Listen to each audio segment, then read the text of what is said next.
Welcome everyone to Leadercast, LeaderChat, and I hope you all enjoyed the speaker, Abby Wambach. I know she was amazing, and I appreciate you all being here, and I appreciate you all being in our wolf pack. I love that she uses that word, and that she wrote the book on that, and I highly recommend reading that. Just a few housekeeping things I want to just announce real quick before we get started. If you want to click on the three dots in the top part of your Brady Bunch square and change your name to include your name and your company, since this is our virtual name tag. Please also feel free to put any questions or contact information in the chat. So we will be watching that throughout the event today. And if you can stay on mute unless you are in the breakout so that whoever is speaking has everyone's attention. We will be breaking out into 3 breakout sessions today to talk and discuss the Abby Wambach Leadercast. And you'll have the opportunity to watch the video again until 8 o'clock tonight if you so desire. And at this time, I want to introduce my co-host, Laurie Ryan from the Exton Region Chamber of Commerce. And I'm sorry if I didn't introduce myself. I'm Diana Mattingly with the Women's Business Connection. Take it away, Laurie. Hi, everybody. I'm Laurie Ryan. As Diana just said, have been thrilled to spend the last 5 months with you virtually going through all this. So thanks everybody, and especially for our sponsors who have supported us and really just stepped up during this time of COVID. And especially I'd like to thank Seepser Eye Care for being the presenting sponsor. And today we do have Hi. Amy, turn off, put your thing on mute. Today we have Dr. Rocio Passion speak with us again about Seepser Eye Care and what she does. I'm just trying to get people in, show the next screen. Dr. Rocio has quite a long opportunity of credentials, including being bilingual. So I'd like to turn it over to you, Doctor, to give us a little bit of tips, and it's all yours. Hi, everyone. I'm still at work. This is my my staff member. Hi. So that's why we're wearing our masks and we're still seeing patients. So I just wanted to say a quick hello. I know that we had been given formal talks in reference to glaucoma, LASIK, and dry eyes, but I just wanted to open up the forum to all of you in reference to questions that you may have, symptoms that you may be concerned about, things to worry about in reference to ocular health.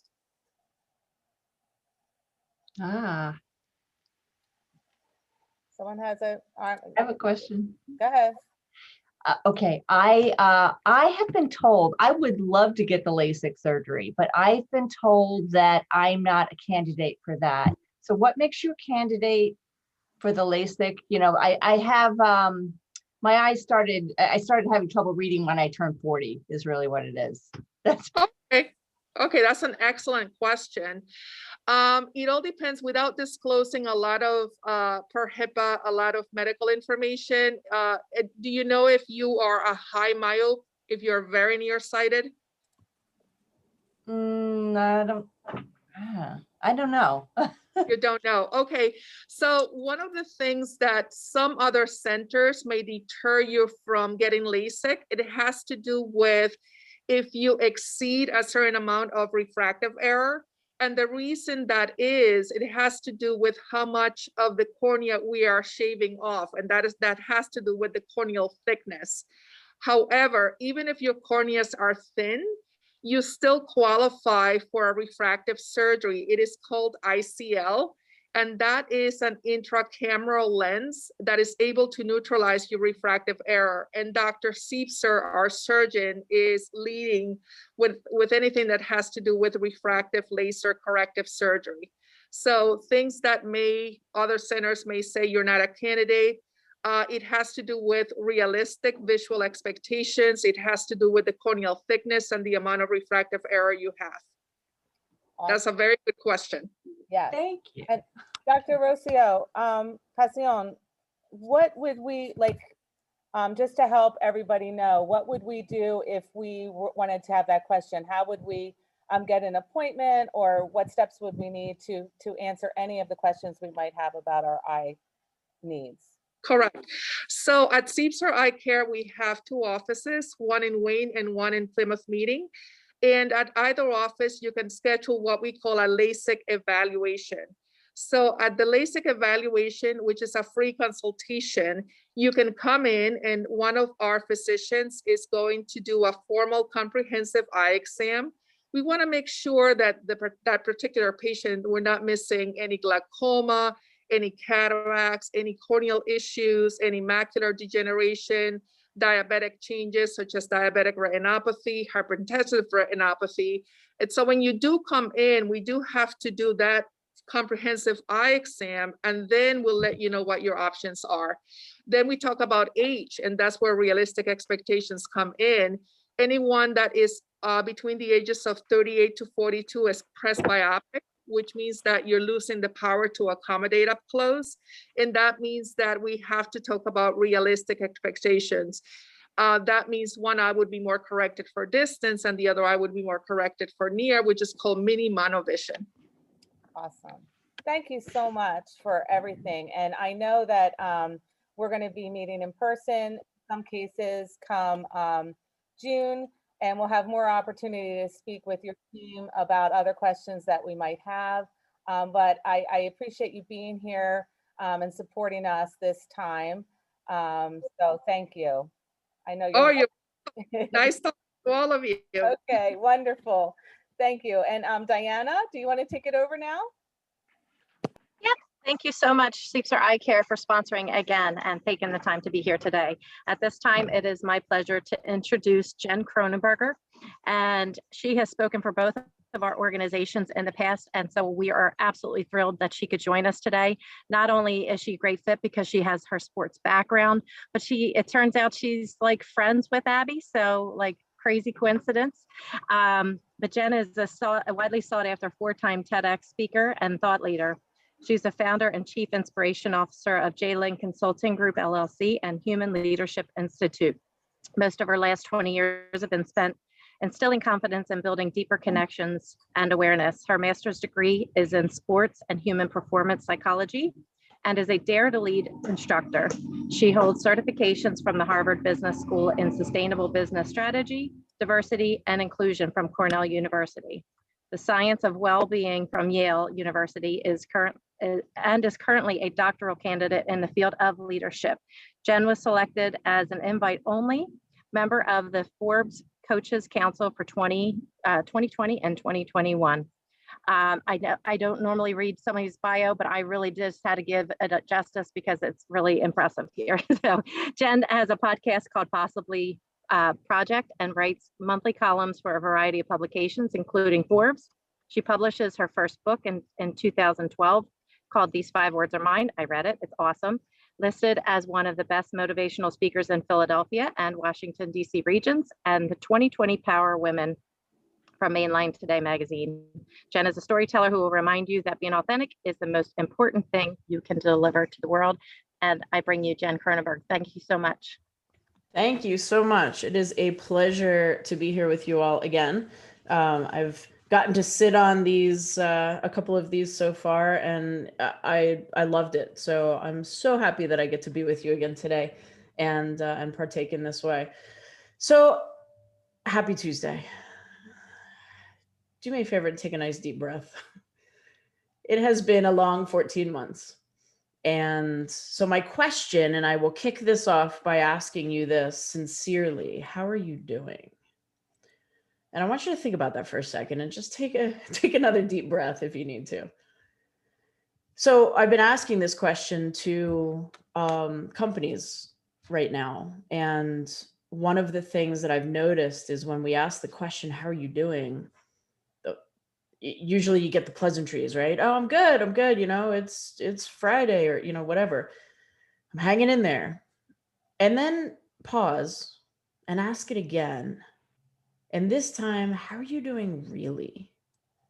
it's amazing to watch shoulders just kind of drop, the exhale become audible, and people actually take a minute to say, wow, okay, thank you.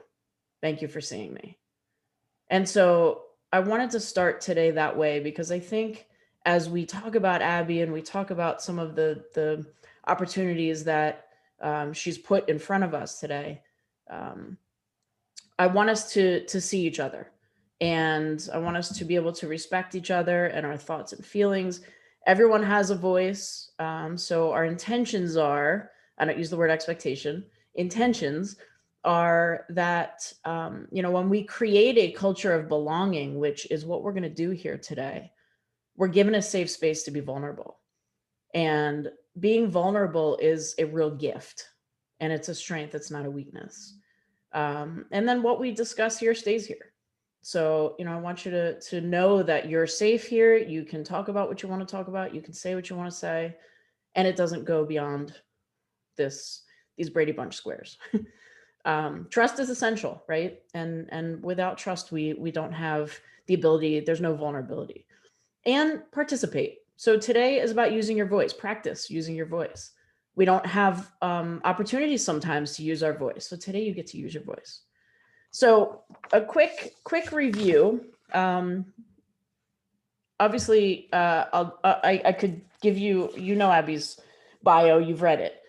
I'm going to give you my personal touch on Abby real quick. So I had the opportunity to meet Abby and Glennon in New York at a weekend retreat. And I spent the weekend with them and 100 other women. But at the end of the first day, they were hanging out by the stage, and they were allowing people to kind of come up and say hello. So I was standing with a couple people, and we walked up there, and Abby is tall. She's 6'1", 6'2".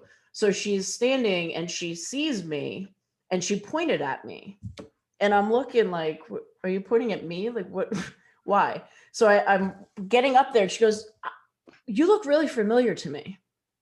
And I looked at her, I was like, well, you look really familiar to me. She started laughing, she thought that was funny. But she said, she's like, I feel like I know you. And I said, I don't think so. I mean, not that I know of. And she asked, she said, what do you do? Do you do some sports psychology stuff?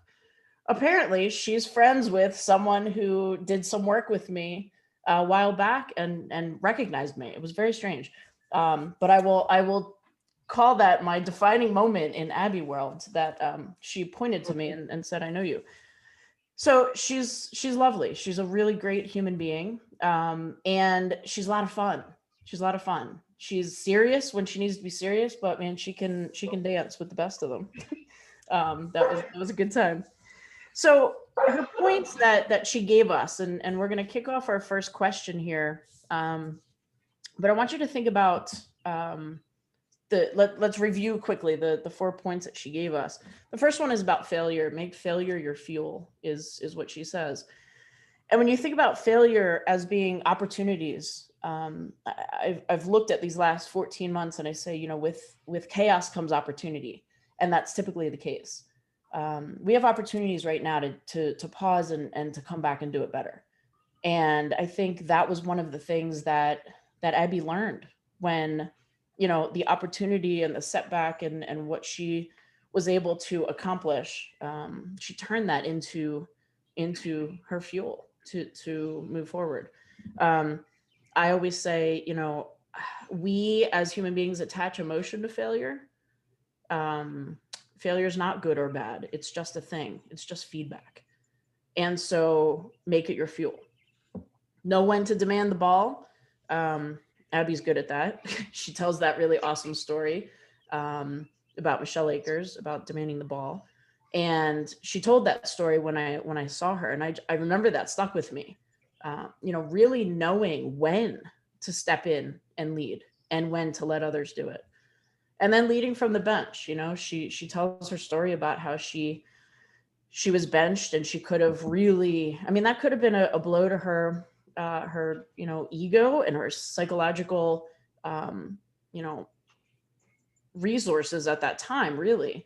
And in the sports psychology world, I've seen that a lot. When a star athlete has to sit down, it's a process. That's a process mentally that you go through.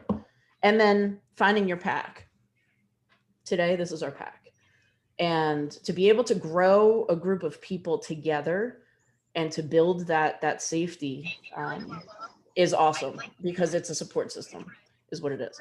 So let's go to the first question. Are we good to do that? We can go to the first question? Okay. So the first question that we're going to ask, we're going to jump into these breakout groups, is how do you typically respond to failure? And the question really means, think of a recent failure you've had. What was your response? Was it a negative or was it a positive? And if it was a negative, can you reframe it right now into a positive?